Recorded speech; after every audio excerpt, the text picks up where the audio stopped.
Sir okay അല്ലേ?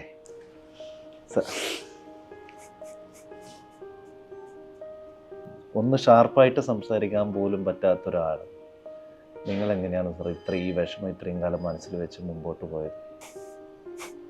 കോടിക്കണക്കിന് രൂപയുടെ ആസ്തിയാണ്. ഇത്രയും കാലം മന്ത്രിയായതല്ലേ, MLA ആയില്ലേ, ഇങ്ങേർക്ക് മതിയായില്ലേ? സാമ്പത്തിക ഇടപാട് വരുന്നതോടുകൂടി ബന്ധങ്ങൾ വലയും. പ്രചരണത്തിനാവശ്യമായ പണമല്ലാത്ത ഒരു പണവും സ്വീകരിച്ചിട്ടില്ല. ഞാൻ MK മുനീറിനില്ല. താങ്കൾക്ക് കച്ചവടമൊന്നും പറഞ്ഞ് പണിയല്ല. താങ്കൾ ഒന്ന് പടച്ചോൻ്റെ അടുത്തേക്ക് പോയതാണ്.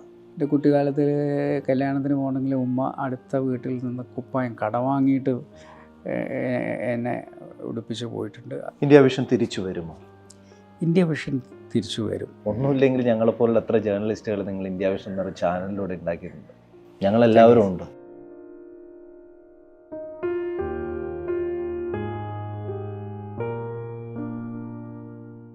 നമസ്കാരം. എൻ്റെ കൂടെയുള്ളത് മുസ്ലിം ലീഗ് നേതാവ് ശ്രീ MK മുനീർ. ഞാൻ കോഴിക്കോട് ലീഗ് ഹൗസിലാണുള്ളത്. ഏതാണ്ട് 25 വയസ്സു മുതൽ 8 തവണ തെരഞ്ഞെടുപ്പിനെ നേരിട്ട നേതാവ് കൂടിയാണ്. മത്സരിക്കാത്ത ആദ്യ തെരഞ്ഞെടുപ്പ് കൂടിയാണ്. സാർ, ശരി, ഞാനൊരു അഭിമുഖം എന്ന രീതിയിൽ അല്ല ഇപ്പോൾ ഇരിക്കുന്നത് മുനീർ സാറിൻ്റെ മുമ്പിൽ. കേരളത്തിലെ ജനങ്ങൾ ഇഷ്ടപ്പെടുന്ന ഒരു രാഷ്ട്രീയ നേതാവ് അടുത്ത കാലത്ത് ആരോഗ്യപരമായ കാരണങ്ങൾ മറ്റു വിഷയങ്ങളൊക്കെയാൽ വീണ്ടും അവർ ഇപ്പം MK മുനീറല്ലേ, MLA ആയിരുന്നു, മന്ത്രിയായിരുന്നു, മുഖ്യമന്ത്രിയുടെ മകനാണ്, ദുബായിൽ ബിനാമി ഉണ്ടാവും, അവിടെ ഇൻവെസ്റ്റ് ചെയ്തിട്ടുണ്ടാവും, ഇതൊക്കെ ഉണ്ടാവും എന്നൊക്കെ കഥകൾ പല വിധത്തിലുണ്ട്. ഒരു സുപ്രഭാതത്തിൽ അതെല്ലാം പൊളിഞ്ഞു വീഴുന്നു. താങ്കളുടെ സംസാരം കേട്ടപ്പോൾ ഒരു വിങ്ങൽ എല്ലാവരുടെ മനസ്സിലും, അത് കക്ഷി രാഷ്ട്രീയ ഭേദമന്യേ എല്ലാവരുടെ മനസ്സിലും ഉണ്ടായിട്ടുണ്ട്. സാർ ഓക്കെ അല്ലേ? ഇപ്പോൾ കുഴപ്പമില്ല.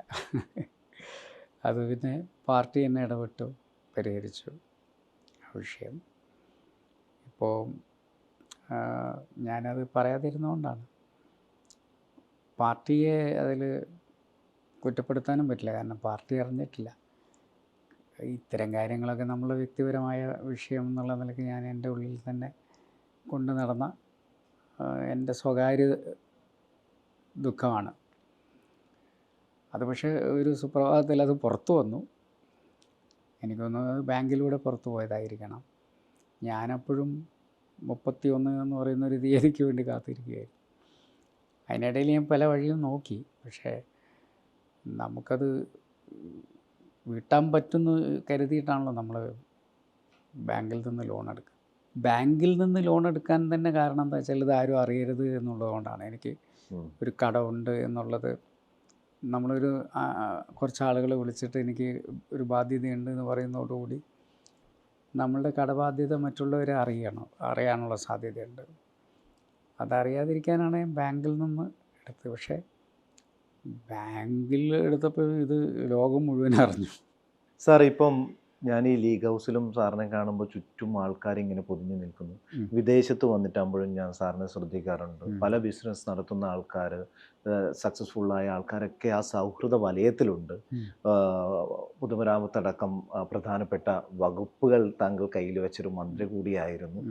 ഇങ്ങനെ ഒരു പ്രയാസം വരുമ്പോൾ ഒന്ന് വിളിക്കാനൊക്കെ ഇഷ്ടംപോലെ ആൾക്കാർ ചുറ്റുപാടും ഉണ്ടാകുമ്പോൾ അതിന് തയ്യാറായി. അത് നമ്മൾ ചെയ്യുന്നതോടുകൂടി പിന്നെ നമ്മൾ ഈ സാമ്പത്തിക ഇടപാട് വരുന്നതോടുകൂടി ബന്ധങ്ങൾ വലയും.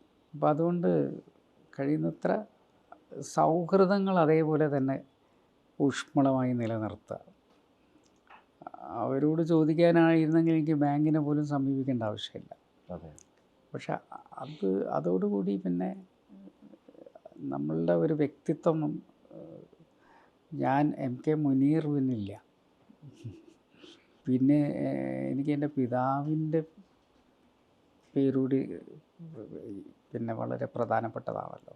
അതുകൊണ്ട് പരമാവധി ഞാൻ അത്തരം കാര്യങ്ങളിൽ വിട്ടു നിൽക്കാനാണ് ശ്രമിക്കാറുള്ളത്. മണി മാനേജ്മെൻറ്റിൽ വന്നൊരു വീഴ്ചയാണോ ശരിക്കും? സത്യത്തിൽ മണി മാനേജ്മെൻറ്റ് ഞങ്ങൾക്ക് കുടുംബത്തിന് പറ്റിയതല്ല. ഞങ്ങൾക്ക് കച്ചവടം എന്ന് പറയുന്നത് എൻ്റെ വാപ്പക്കും അറിയില്ലായിരുന്നു, എനിക്കും ഈ കച്ചവടം അറിയില്ല. കച്ചവടം എന്ന് പറഞ്ഞു കഴിഞ്ഞാൽ അതൊരു വലിയൊരു കച്ചവടക്കാരനാണ്. പിന്നെ ചില സ്ഥലത്തൊക്കെ കർക്കശമായ നിലപാടുകളൊക്കെ എടുക്കേണ്ടി വരും. അത് എനിക്ക് തോന്നുന്നു എൻ്റെ ഒരു പ്രകൃതം അതല്ല. ഉം. നമുക്ക് കടുകട്ടിയായിട്ട് ആരോടും സംസാരിക്കാൻ മറുത്ത് അറിയില്ല. സംസാരിക്കുക എന്ന് പറയുന്നത് എനിക്കത് അറിയില്ല. അതുകൊണ്ടാണുള്ള കുഴപ്പം. ഇപ്പം തന്നെ പലരും ഈ തെരഞ്ഞെടുപ്പിന് തൊട്ട് മുമ്പ് പല രീതിയിലും സോഷ്യൽ മീഡിയയിലൂടെയൊക്കെ പ്രതികരിച്ചവരുണ്ട്. അതെ. അതിനൊന്നും മറുത്തൊരു വാക്ക് പറയുകയോ അല്ലെങ്കിൽ സോഷ്യൽ മീഡിയയിലൂടെ പ്രതികരിക്കുകയോ ചെയ്തിട്ടില്ല. കാരണം എനിക്കറിയാം അവർ എന്നെങ്കിലും എന്നെ തിരിച്ചറിഞ്ഞു കഴിഞ്ഞാൽ അവർ തന്നെ മനസ്സിലാക്കിക്കൊള്ളും. അതല്ല അവർ ഇങ്ങനെയാണ് അവൻ എന്ന് പറഞ്ഞുകൊണ്ട് തന്നെയാണ് ശിഷ്ടകാലത്ത് അവർ കഴിയുന്നതെങ്കിൽ എനിക്ക് ആ ഒരു ഗതി മാറ്റാൻ പറ്റില്ലല്ലോ. വിദേശ രാജ്യങ്ങളിലൊക്കെ ഇൻവെസ്റ്റ്മെൻ്റ് ഉണ്ട്, കോടിക്കണക്കിന് രൂപയുടെ ആസ്തിയാണ്. ഇത്രയും കാലം മന്ത്രിയായതല്ലേ, MLA ആയില്ലേ, ഇങ്ങർക്ക് മതിയായില്ലേ എന്ന് പറഞ്ഞ് നടക്കുന്ന വിമർശിക്കുന്ന ആൾക്കാർ ഒന്ന് TV വെച്ച് നോക്കുമ്പോൾ ഞാൻ തിരിച്ചടക്കാമെന്ന് വിശ്വസിച്ചാണ് കരുതിയാണ് ആ ലോൺ എടുത്തത്. പക്ഷേ സാമ്പത്തിക സ്രോതസ്സ് അതിനെ അനുവദിച്ചില്ല എന്ന് പറയുമ്പോൾ അത് പറയുമ്പോൾ വരെ ഇപ്പം എന്താ പറയുക, കണ്ണ് നിറയുന്നു എന്നുള്ളത് അത്രയും കുട്ടിക്കാലത്ത് മുതൽ താങ്കൾ മുനീർ എന്നൊരു നേതാവിനെ കാണുന്നതുകൊണ്ടാണ്. ഈ വാർത്ത അറിഞ്ഞതിന് ശേഷം അതിലാരെങ്കിലും വിളിച്ച് തെറ്റ് പറ്റിപ്പോയി നിങ്ങളെ ജഡ്ജ് ചെയ്തതിൽ തീർച്ചയായും പറഞ്ഞോ? ഇഷ്ടംപോലെ ആളുകൾ വിളിച്ചു എന്ന് മാത്രമല്ല, ചിലവർക്ക് വിളിക്കാനുള്ള ത്രാണിയില്ലാത്തതുകൊണ്ട് അവർ മെസ്സേജിലൂടെ എനിക്ക് മാപ്പാക്കണം, ഞാനും ആ ഒരു പ്രചരണത്തിൻ്റെ ഭാഗമായി പോയി, ഇപ്പോഴാണ് തിരിച്ചറിഞ്ഞതെന്ന് പറഞ്ഞ് എത്രയോ ആളുകൾ എനിക്ക് വാട്സപ്പിൽ മെസ്സേജ് വിട്ടിട്ടുണ്ട്. ഞാൻ മനസ്സിലാക്കുന്നത് എന്നെങ്കിലും ഈ സത്യം എപ്പോഴും മൂടി വെക്കപ്പെടില്ലല്ലോ, എന്നെങ്കിലും അത് മറന്നീക്കി പുറത്തു വരും. ഇനിയും പല സംശയങ്ങളുള്ള ആളുകൾ ഇനിയും ഉണ്ടായേക്കാം. അതൊക്കെ അവൻ്റെ ഒരു നാടകമാണ് എന്ന് വിശ്വസിക്കുന്നവർ ഇനിയും ഉണ്ടായേക്കാം. എൻ്റെ പിതാവിനെ കുറിച്ചും അദ്ദേഹത്തിൻ്റെ കാലശേഷമാണ് മനസ്സിലാക്കിയത് അദ്ദേഹം ഒന്നും സമ്പാദിച്ചിട്ടില്ല. ഞങ്ങൾക്കറിയായിരുന്നു, ഞങ്ങളുടെ കുട്ടിക്കാലമൊക്കെ ഞങ്ങൾക്കറിയാമല്ലോ. ഞങ്ങളുടെ കുട്ടിക്കാലത്തൊക്കെ ഞങ്ങൾക്ക് ഒരു കുപ്പായം പോലും കൃത്യമായി വാങ്ങിത്തരാൻ അദ്ദേഹത്തിന് പറ്റിയിട്ടില്ല. അപ്പം നമുക്ക് സ്കൂളിൽ പോകുമ്പോൾ 2-3 യൂണിഫോമും ചിലപ്പോൾ 2 യൂണിഫോം തന്നെ അങ്ങോട്ടും ഇങ്ങോട്ടും മാറി ഇട്ടിട്ടൊക്കെ പോയിട്ടുണ്ട്. എൻ്റെ കുട്ടിക്കാലത്ത് കല്യാണത്തിന് പോകണമെങ്കിൽ ഉമ്മ അടുത്ത വീട്ടിൽ നിന്ന് കുപ്പായം കടം വാങ്ങിയിട്ട് എന്നെ ഉടുപ്പിച്ച് പോയിട്ടുണ്ട്. അന്നൊക്കെ അപ്പോൾ MLAയും മന്ത്രിയും ഒക്കെയാണ്. അപ്പോൾ ഇതൊരു പരിശീലനം കൂടിയായിരുന്നു എന്നാണ് ഞാൻ വിശ്വസിക്കുന്നത്. നിനക്ക് ഈ ഒരു മണിമാളികയിൽ നിന്നും ഒരു വാടക വീട്ടിലേക്ക് മാറാൻ ഒറ്റ നിമിഷത്തിൻ്റെ ആവശ്യമേ ഉള്ളൂ എന്ന് പറയുന്ന ഒരു പാഠം ചെറുപ്പത്തിലേ ഞങ്ങൾക്ക് പഠിപ്പിച്ചു തന്നിട്ടുണ്ട്. അതുകൊണ്ട് നമ്മൾ ഈ പളവളപ്പിൻ്റെ പിന്നാലെ ഒന്നും പോയിട്ടില്ല. ഡോക്ടർ MK മുനീർ, പിതാവ് മകനെ പഠിപ്പിച്ച് ഡോക്ടറാക്കിയത് അവൻ രാഷ്ട്രീയത്തിലേക്ക് പോകേണ്ട എന്നുള്ളത് കൊണ്ടായിരിക്കില്ലേ? തീർച്ചയായിട്ടും. പാപ്പ ഒരിക്കലും ഞാൻ രാഷ്ട്രീയത്തിൽ വരുന്നത് താല്പര്യപ്പെട്ടിട്ടില്ല. പക്ഷേ ഈ കരുണാകരൻ മന്ത്രിസഭയുടെ കാലത്ത് ആണ് പാപ്പ മരിക്കുന്നത്. അപ്പോൾ ആ മന്ത്രിസഭയുടെ ഒരു തീരുമാനമാണ് കോഴിക്കോട്ടേക്ക് കൊണ്ടുവരണമെന്നുള്ളത്. അതാണ് എൻ്റെ ഗതി മാറ്റിയത് സത്യത്തിൽ. അല്ലെങ്കിൽ ഞാൻ ചിലപ്പം ഒരു ഡോക്ടറായി ഇങ്ങനെ ആ വഴിക്ക് ഇവിടെ വന്നപ്പോൾ എന്നെ നേതാക്കന്മാർ ഒരു ഘട്ടത്തിൽ വാപ്പയുടെ അഭാവത്തിൽ കോർപ്പറേഷനിൽ ആദ്യം മത്സരിപ്പിച്ച്, പിന്നെ യൂത്ത് ലീഗിൻ്റെ സ്റ്റേറ്റ് പ്രസിഡൻ്റാക്കി, പിന്നെ 91 ഞാൻ പിന്നെ നിയമസഭയിലേക്ക് ആദ്യമായി മത്സരിക്കുന്നു. എൻ്റെ 29ാമത്തെ വയസ്സിൽ MLA ആവുന്നു. എൻ്റെ കല്യാണം ഫിക്സ് ചെയ്ത സമയമാണത്. 91 മെയ് 10-നാണ് എൻ്റെ കല്യാണം. രാജീവ് ഗാന്ധി ഇവിടെ തെരഞ്ഞെടുപ്പ് പ്രചരണത്തിന് വരുന്ന അതേ ദിവസമാണ്. മരിക്കുന്നതിന് ദിവസങ്ങൾക്ക് മുൻപ്. അതെ. എന്നിട്ട് ഞാൻ എൻ്റെ നിക്കാഹിന് ഞാൻ എത്തുന്നത് ഗസ്റ്റായിട്ടാണ് വീട്ടിൽ. ശാബ്ദങ്ങളൊക്കെ അപ്പോൾ അവിടെ എന്നെ കാത്തിരിക്കുകയാണ്. പ്രചരണം അവസാനിക്കുന്ന ദിവസം എനിക്കൊരു പനി വന്നു. ഞാൻ കാലിക്കറ്റ് നഴ്സിംഗ് ഹോമിൽ അഡ്മിറ്റായി. രാവിലെ എഴുന്നേറ്റപ്പം രാജീവ് ഗാന്ധി മരിച്ചിരിക്കുന്നു. തിരഞ്ഞെടുപ്പ് പിന്നെയും നീട്ടി. 14 ദിവസമായിട്ട്. കല്യാണം അങ്ങനെ നിക്കാഹ് കഴിഞ്ഞു അവളുടെ അടുത്ത് ഒരു ദിവസം പോയി എന്നുള്ളതല്ലാതെ പിന്നെ തിരഞ്ഞെടുപ്പ് കഴിഞ്ഞ് ഫലം വന്ന ശേഷമാണ് ഞാൻ വീട്ടിലേക്ക് പോകുന്നുള്ളൂ. CH എന്ന പിതാവിൽ നിന്ന്, CH എന്ന രാഷ്ട്രീയക്കാരനിൽ നിന്ന് താങ്കൾ എന്താണ് പഠിച്ചത്? എൻ്റെ മാതൃക എപ്പോഴും പിതാവ് തന്നെയാണ്. റോൾ മോഡൽ എന്ന് പറയുന്നത് പാപ്പ തന്നെയാണ്. കാരണം പാപ്പയിൽ നിന്ന് പഠിച്ചതെന്ന് പിതാവ് എന്നുള്ള നിലക്ക് അദ്ദേഹം നമുക്ക് കൂടുതൽ സമയമൊന്നും തരാൻ അദ്ദേഹത്തിന് ഉണ്ടായിട്ടില്ല. പക്ഷെ ഉള്ള സമയം എന്താണ് ഒരു പിതാവ്, അദ്ദേഹത്തിൻ്റെ കടമ എന്താണ് എന്ന് ചെറിയ സമയം ആണ് കിട്ടുന്നതെങ്കിലും അത് അങ്ങനെ നമ്മുടെ മനസ്സിലേക്ക് ഇങ്ങനെ പതിപ്പിക്കും. താങ്കൾ ഒന്ന് പടച്ചോൻ്റെ അടുത്തേക്ക് പോയതാണ്. 7 റൗണ്ട് CPR തന്നിട്ടാണ് താങ്കളെ തിരിച്ച് ജീവിതത്തിലേക്ക് കൊണ്ടുപോകുന്നത്. ആ വീഴ്ചയിൽ എന്തൊക്കെ മനസ്സിലാക്കാൻ കഴിഞ്ഞു സാർ? അത് അന്നും ഇതേപോലെ തന്നെയായിരുന്നു. ധാരാളം പ്രാർത്ഥനകളുണ്ടായിരുന്ന സമയം. ഞാൻ അറിയുന്നില്ല, ഞാൻ 3 ദിവസം അൺകോൺഷ്യസ് ആണ്. എത്രയോ ജനങ്ങളുടെ പ്രാർത്ഥന, അവിടെ തന്നെ താഴെ ആളുകൾ തടിച്ചുകൂടി നിൽക്കുകയാണ്, എന്താ സംഭവിച്ചതെന്നറിയാതെ. അതുകൊണ്ടാണ് ഞാൻ പറഞ്ഞത്, ഞാൻ എന്നെ അല്പസമയത്തേക്ക് ശരിക്കും ഒരു മരണം സംഭവിച്ച പോലെ തന്നെയാണല്ലോ. അള്ളാഹുവിൻ്റെ അടുത്ത് ചെല്ലുമ്പോഴേ ഇവിടെ നിന്നും പ്രാർത്ഥനകൾ കേൾക്കുക. അപ്പോൾ അത് പറഞ്ഞ് എല്ലാവരും കൂടി നീ തിരിച്ച് ചെല്ലണമെന്ന് പറയുന്നുണ്ട്, നീ ഒന്നുകൂടി പോയിട്ട് വാന്ന് പറഞ്ഞിട്ട് എന്നെ തിരിച്ചയച്ചതാണെന്നാണ് ഞാൻ വിശ്വസിക്കുന്നത്. ആ രണ്ടാമത്തെ വരവിൽ പഴയ മുനീറിൽ നിന്ന് എന്ത് വ്യത്യാസമായിരിക്കും ഉണ്ടാവുക?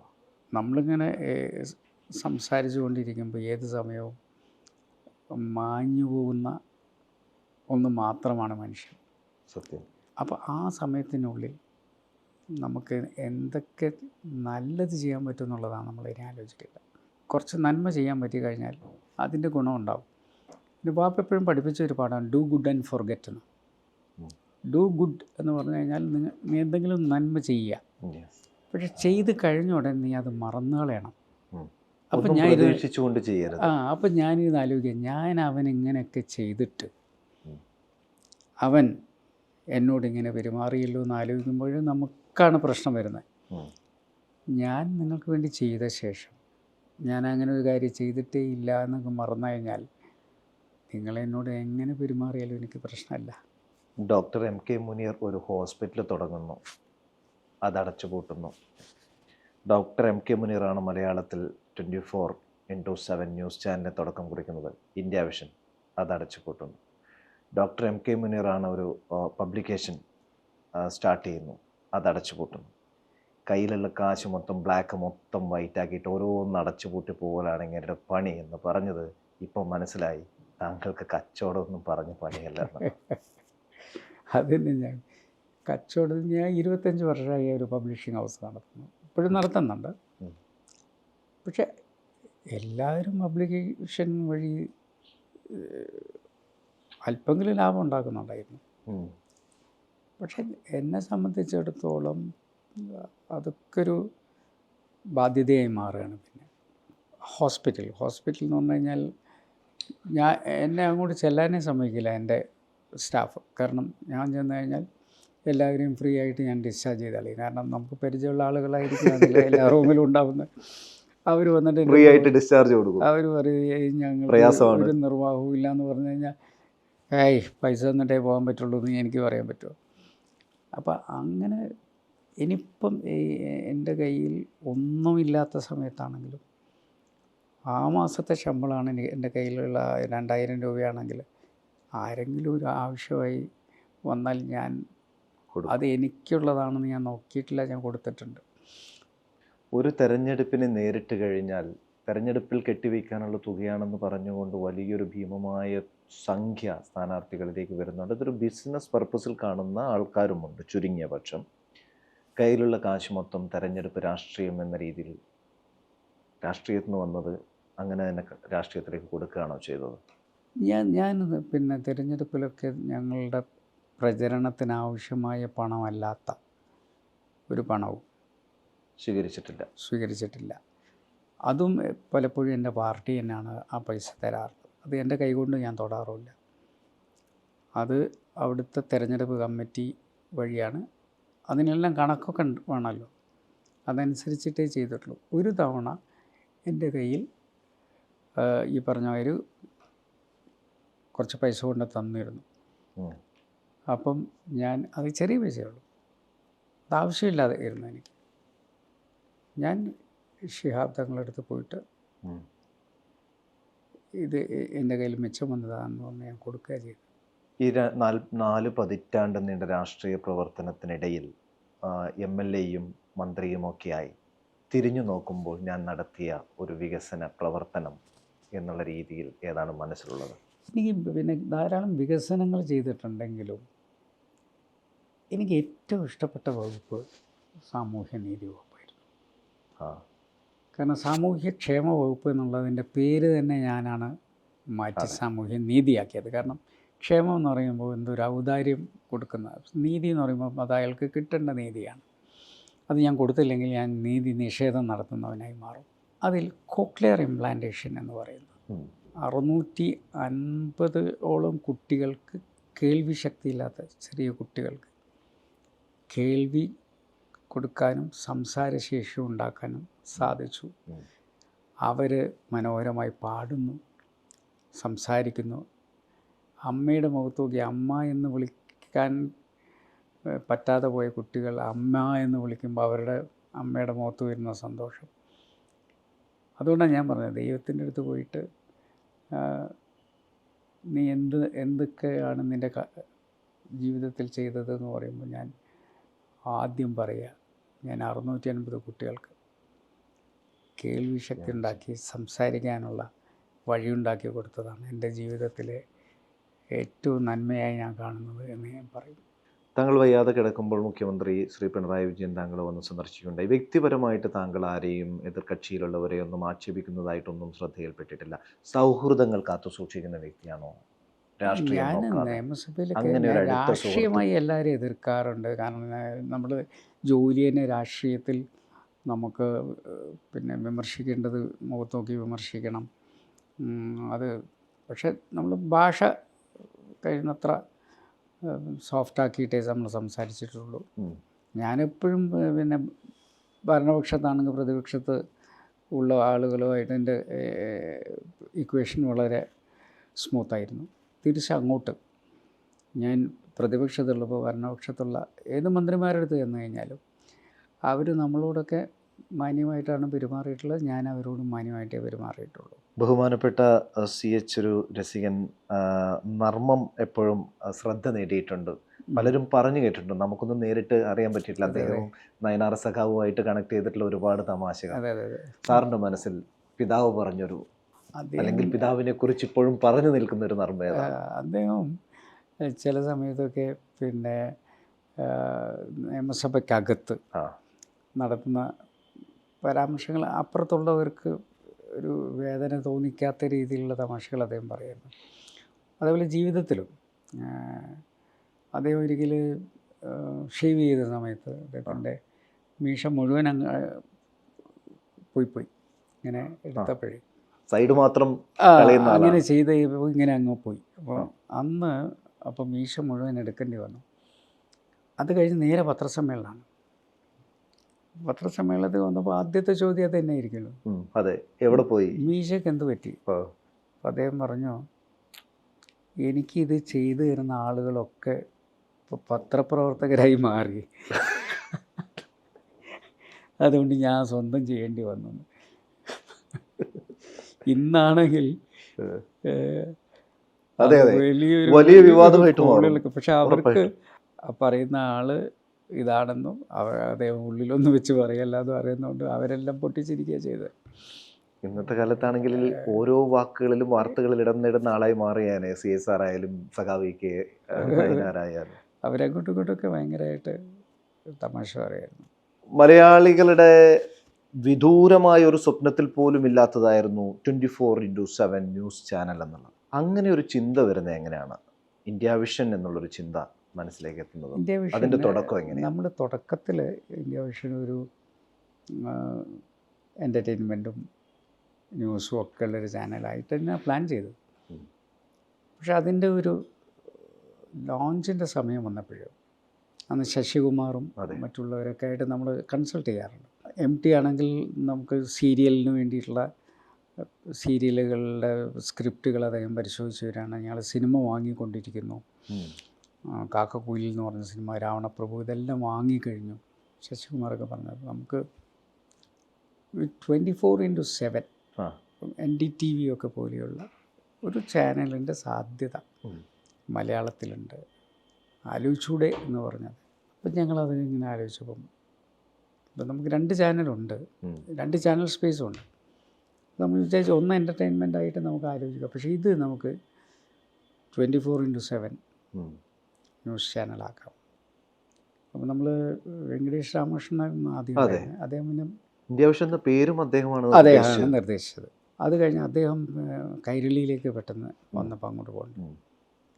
അപ്പോഴാണ് MT പറഞ്ഞത് ഒരു കാര്യം ചെയ്യും, നികേഷിനെ നമ്മൾ അവിടെ എറണാകുളം ചീഫ് ബ്യൂറോയുടെ ഹെഡാക്കിയിട്ടാണ് കൊണ്ടുവന്നത്, അദ്ദേഹത്തെ നമുക്ക് എക്സിക്യൂട്ടീവ് എഡിറ്ററായി എടുത്തുകൂടെ.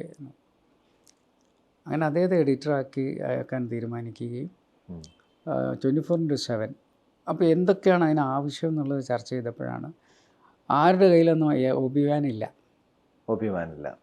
ഏഷ്യനെറ്റിൻ്റെ കയ്യിൽ പോലും ഇല്ല. അപ്പം നമ്മൾ 3 ഒബിവാൻ അന്ന് റെൻറ്റഡ് ആയിട്ടാണ് എടുത്തത്. എല്ലാ സെൻറ്റേഴ്സിലും സാറ്റലൈറ്റ് ന്യൂസ് ഗാദറിംഗ് സിസ്റ്റം കൊണ്ടുവന്നു, സ്വന്തമായി എസ് സ്റ്റേഷൻ കൊണ്ടുവന്നു. അങ്ങനെ ആദ്യമായി മലയാളത്തിൽ 24/7 ലൈവ് ചാനൽ ഇന്ത്യ വിഷനാണ്. അതെങ്ങനെയാണ് ജനം അക്സെപ്റ്റ് ചെയ്യാന്ന് നമുക്കറിയില്ലായിരുന്നു. പക്ഷെ പെട്ടെന്ന് ആളുകൾ ലൈവ് എന്താണെന്നുള്ളത് സംസാരിക്കാൻ തുടങ്ങി. നമ്മൾ കോടിയേരിയുടെ ഒരു പ്രസംഗം ഫുള്ളായിട്ട് ലൈവ് ചെയ്തുകൊണ്ടാണ് സ്റ്റാർട്ട് ചെയ്യുന്നത്.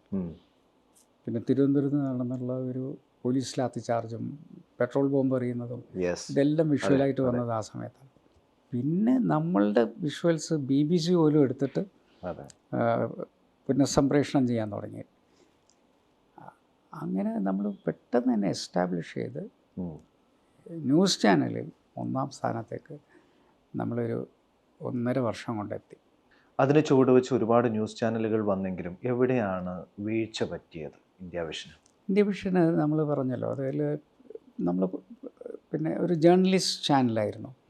അതേസമയം ഞാൻ രാഷ്ട്രീയക്കാരനും കൂടിയാണ്. അപ്പോൾ എൻ്റെ അടുത്ത് ആദ്യം തന്നെ ചോദിച്ച ചോദ്യം അതാണ്, ജേർണലിസ്റ്റുകൾ നിങ്ങൾക്കെതിരെ വാർത്ത വന്നാൽ എന്ത് ചെയ്യും? ഞാൻ പറഞ്ഞു നിങ്ങൾ അതിൻ്റെ നിജസ്ഥിതി നോക്കിയിട്ട് നിങ്ങൾക്ക് ചെയ്യാം എന്ന്. അപ്പോൾ അത് പിന്നെ നമ്മൾ മുഖം നോക്കാതെ എല്ലാവരുടെയും കൊടുക്കാൻ തുടങ്ങി, വാർത്ത കൊടുക്കാൻ തുടങ്ങി. നമുക്കതിൻ്റെ അകത്ത് ഇടപെടില്ല എന്ന് പറയുന്ന ആ വാക്ക് ഞാൻ 100% പാലിച്ചു. അത് എനിക്ക് തന്നെ വലിയ ഡാമേജ് ഉണ്ടായിട്ടും ഞാൻ ഒരിക്കലും ഇന്ത്യ വിഷൻ എന്ന് പറയുന്ന ഒരു ചാനലിൻ്റെ ജേർണലിസ്റ്റുകൾക്ക് എതിരെ നിൽക്കുകയോ അവരുടെ സ്വാതന്ത്ര്യത്തിൻ്റെ മുകളിൽ കൈകടത്തുകയോ ചെയ്തിട്ടില്ല.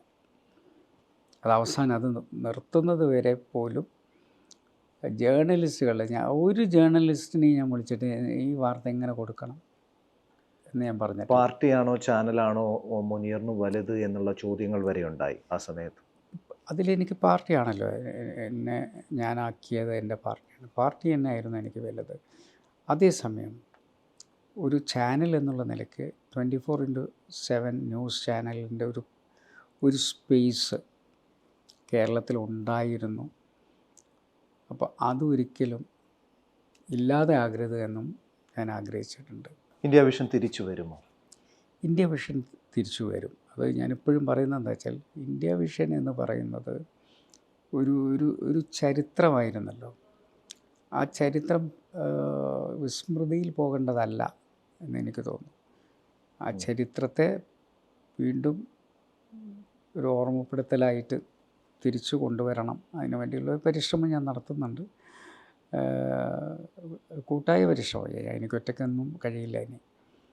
അപ്പോൾ അതിന് താല്പര്യമുള്ള കുറേ ആളുകൾ മുന്നോട്ട് വന്നിട്ടുണ്ട്. അപ്പോൾ ആ രീതിയിൽ അത് എന്തെങ്കിലും നമുക്ക് തിരിച്ചു കൊണ്ടുവരണം എന്നുള്ള രീതിയിൽ ആണ് പ്രവർത്തിച്ചുകൊണ്ടിരിക്കുന്നത്. 25 വയസ്സ് മുതൽ രാഷ്ട്രീയത്തിൽ സജീവമായ ഏതാണ്ട് 8 തെരഞ്ഞെടുപ്പുകളെ നേരിട്ട ഒരു മനുഷ്യൻ മത്സരിക്കാത്ത ആദ്യ തെരഞ്ഞെടുപ്പ് വർഷങ്ങൾക്ക് ശേഷം ഇപ്പോൾ നടക്കുമ്പോൾ സത്യം പറഞ്ഞാൽ എന്താണ് തോന്നുന്നത്? ഒരു മിസ്സിംഗ് ഉണ്ടോ നമ്മൾ ഉള്ളത് പറഞ്ഞാൽ? ഇല്ല, ഞാൻ പറഞ്ഞല്ലോ, ഞാൻ എപ്പോഴും നമ്മൾ ഒരു പാർലമെൻ്ററി പിന്നെ രംഗത്ത് എന്നും ഉണ്ടാകുമെന്നൊന്നും ഞാൻ ഒരിക്കലും കരുതിയിട്ടുമില്ല. അപ്രതീക്ഷിതമായി എത്തിയൊരു മേഖല കൂടിയായിരുന്നു. മന്ത്രി നമ്മുടെ ലക്ഷ്യം വേറെയാണല്ലോ. വാപ്പ എപ്പോഴും പറയും, ലക്ഷ്യം മറ്റൊന്നാണ്. നമ്മൾക്ക് ജനസമൂഹത്തിൻ്റെ സമുദ്ധാരണവും അവരുടെ പിന്നോക്കാവസ്ഥ പരിഹരിക്കൽ, അവരെ മുഖ്യധാരയിലേക്ക് കൊണ്ടുവരൽ, ഇതൊക്കെയാണ് ലക്ഷ്യം. അതിലേക്കുള്ള മാർഗം മാത്രമാണ് ഈ പദവികൾ എന്നൊക്കെ പറയുന്നത്. അപ്പം അതൊക്കെ എനിക്ക് ശരിക്കും ഒരു സൗഭാഗ്യം പോലെ കിട്ടിയതാണല്ലോ. എന്നെ എന്തിനാണ് എന്നെ 2 തവണ മന്ത്രിയാക്കേണ്ട എന്താണ് ഉണ്ടായിട്ടുള്ളത്? അതിനേക്കാൾ കൂടുതൽ പരിചയസമ്പന്നരായിട്ടുള്ള ആളുകൾ അപ്പുറത്തൊക്കെ ഉണ്ടായിട്ടില്ലേ? അപ്പോൾ എനിക്ക് കൂടുതൽ പ്രയോറിറ്റി കിട്ടിയെന്നാണ് ഞാൻ വിശ്വസിക്കുന്നത് പാർട്ടി. സർ, അവസാനത്തെ ചോദ്യം. ജീവിച്ചിരിക്കുമ്പോൾ വിധവയാകുന്നവരാണ് രാഷ്ട്രീയക്കാരുടെ ഭാര്യമാരെന്ന് പറഞ്ഞു. അവരെ കിട്ടാനുണ്ടാവില്ല. ജീവിതവും കുടുംബവും വീടും മക്കളും എല്ലാം ഭാര്യ തന്നെ കൺട്രോൾ ചെയ്ത് ഡ്രൈവ് ചെയ്ത് മുമ്പോട്ട് പോകേണ്ട അവസ്ഥയാണല്ലോ. അതെ. ഉമ്മയെക്കുറിച്ചുള്ള ഓർമ്മകൾ എങ്ങനെയാണ്? ഉമ്മയായിരുന്നു ഞങ്ങൾ വളർത്തിയതും ശരിക്കും ഞങ്ങളുടെ കാര്യങ്ങൾ നോക്കിയതും. ഉമ്മ കുറേ വേദനകൾ അനുഭവിച്ച ഒരു നാട്ടുംപുറത്തുകാരിയായിട്ടുള്ളൊരു സ്ത്രീയായിരുന്നു. ഉമ്മയ്ക്ക് വളരെ വലിയ വേദന എന്ന് പറയുന്നത് ആദ്യകാലങ്ങളിൽ കുറേ സ്റ്റിൽ ബർത്തുകൾ, അതായത് പ്രസവിച്ച ഉടൻ തന്നെ കുട്ടി മരിച്ചു പോവുക. അങ്ങനെ 8 കുട്ടികൾ നമുക്ക് നഷ്ടപ്പെട്ടിട്ടുണ്ട്. മരിച്ചുപോയി. അത് ജനിക്കുമ്പം പിന്നെ സ്റ്റിൽ ബർത്തായിരിക്കും. അവസാനം ഉമ്മ എന്നെ വാപ്പയോട് പറഞ്ഞു, നിങ്ങൾ വേറെ ആരെങ്കിലും വിവാഹം ചെയ്താലും കുഴപ്പമില്ല, കാരണം ഒരു കുട്ടി നിങ്ങൾക്ക് ഉണ്ടാവണമെന്ന് ആഗ്രഹമുണ്ട്, അതല്ല, നിന്നിൽ മതി. അങ്ങനെ 8 കുട്ടികൾക്ക് ശേഷമാണ് എൻ്റെ മൂത്ത സിസ്റ്റർ ഉണ്ടാകുന്നത്. അത് കഴിഞ്ഞ് ഞാനുണ്ടാകുന്നു. അത് കഴിഞ്ഞ് എൻ്റെ ഇളയ സിസ്റ്റർ. അങ്ങനെ 3 കുട്ടികൾ. ഇപ്പോൾ 11 പ്രസവിച്ചിട്ടുണ്ട് ഉമ്മ. അതിൽ 8 കുട്ടികൾ നഷ്ടപ്പെട്ടു പോയി, 3 പേര് ജീവിച്ചിരിക്കുകയും ചെയ്തു. ഞാൻ ആദ്യം പറഞ്ഞതുപോലെ ഒരു അഭിമുഖത്തിന് വേണ്ടിയല്ല ഞാൻ സാറിൻ്റെ അടുത്തിരുന്നത്. ഏതായാലും ഇത്രയും തിരക്കേറിയ സമയത്തിലും സഹകരിച്ചതിന് നന്ദി. ആരോഗ്യം വളരെ നന്നായിട്ട് നോക്കണം. ഈ തിരക്കേറിയ പരിപാടികൾ ഒഴിവാക്കിയിട്ട് ആരോഗ്യത്തിന് തന്നെ പ്രാധാന്യം കൊടുക്കണം. മുന്നോട്ടുള്ള യാത്രകൾക്ക് ഒപ്പമുണ്ടാകുമെന്ന് മാത്രം പറഞ്ഞുകൊണ്ട് നിർത്തുന്നു. സന്തോഷം. സോറി സാർ, മരുന്ന് വയ്ക്കണം.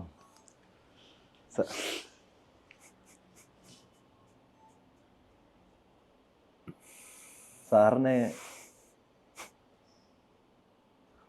ഉമ്മയുടെ ഓർമ്മയിലേക്ക് പോയത് കൊണ്ടായിരിക്കും.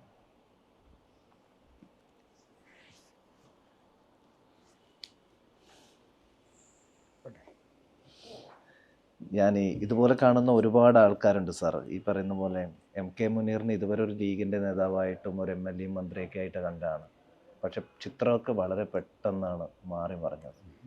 മൃദുൽ, എന്താ പറയുക, ഒന്ന് ഷാർപ്പായിട്ട് സംസാരിക്കാൻ പോലും പറ്റാത്തൊരാൾ.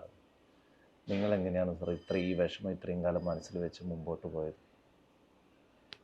എത്ര ആൾക്കാരുണ്ട് സാർ? ഒന്നുമില്ലെങ്കിൽ ഞങ്ങളെപ്പോലുള്ള എത്ര ജേർണലിസ്റ്റുകൾ നിങ്ങൾ ഇന്ത്യ വിഷൻ എന്നൊരു ചാനലിലൂടെ ഉണ്ടാക്കിയിട്ടുണ്ട്. ഷെയർ ചെയ്യാൻ എത്ര ആൾക്കാരുണ്ട്? പോകാൻ ജേർണലിസ്റ്റുകൾ പോട്ടെ, താങ്കൾക്ക് എത്ര വ്യക്തിബന്ധങ്ങളുണ്ട് സാർ? ഞങ്ങളെല്ലാവരും ഉണ്ട്.